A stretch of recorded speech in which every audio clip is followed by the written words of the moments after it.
Okay, beginning this week with Djinn Tamer's Rivals, a monster battling GameLit adventure, Djinn Tamer's Bronze League, book number 2, written by Derek Allen Sidaway and AJ Cerna.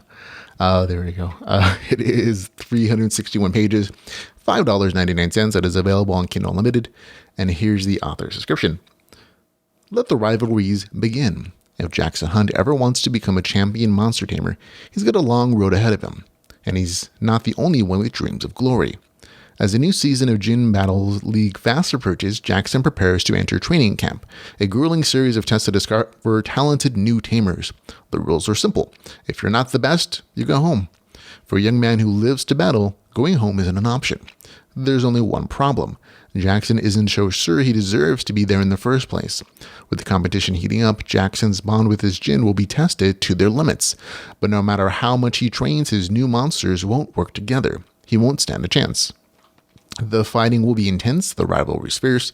At the end of the road, the chance of a lifetime awaits. Against friends and foes, both old and new, can Jackson prove he's worthy of a shot at the big leagues? So there we go. And that's actually a very accurate-ish description of what the entire novel is about. I enjoyed this book a lot more than book 1. Actually, I gave book 1 a score of a 6 out of 10.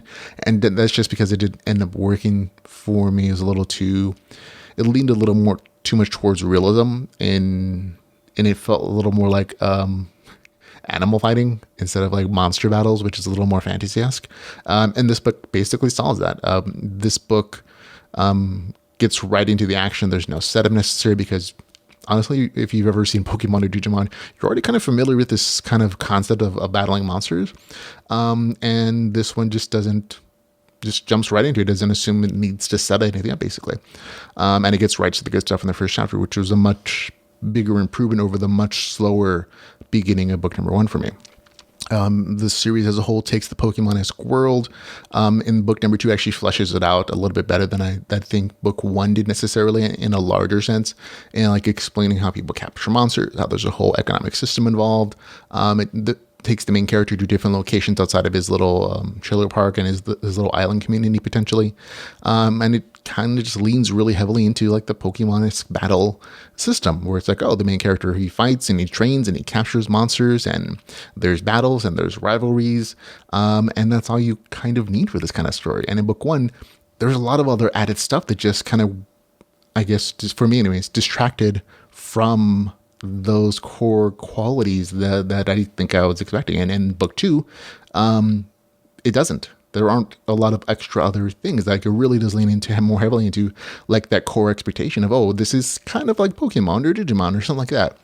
And while the world is better fleshed out because it's novel, not just a television show or anime, it still kind of keeps those core competencies for this kind of subgenre. And it does it really well. Game mechanic wise, things are kind of filled out again. You basically get to see stats for monsters for the Djinn, and they evolve and they get snap points and all that good stuff. So there's RPG elements here, but again, it's not super heavy. Like you have trainers calling out attacks and they do them, and there are no like damage notifications or anything. That's just like, oh, you can kind of estimate based on their current health. But overall, again, the novel won me over because again, it kind of leaned more into what it was supposed to be, which is just kind of this battle monster story about capturing monsters and training them and fighting. And that's kind of all you need to do because the genre has kind of already been established by like decades of stuff from Pokemon and Digimon and monster capture battle stuff. So there really wasn't a necessary, there really isn't a need to kind of explain what it is, and book 2 doesn't. It just kind of jumps into that and it codes the whole way through. So combining that with like this underdog story, that's all you really need from me. So for me, I had a nice time with it. Gets a score of 7.3 out of 10. That's Djinn Tamer's Rivals, the monster battling game, little adventure, Djinn Tamer's Bronze League, book number 2, long title, with the score of 7.3 out of 10.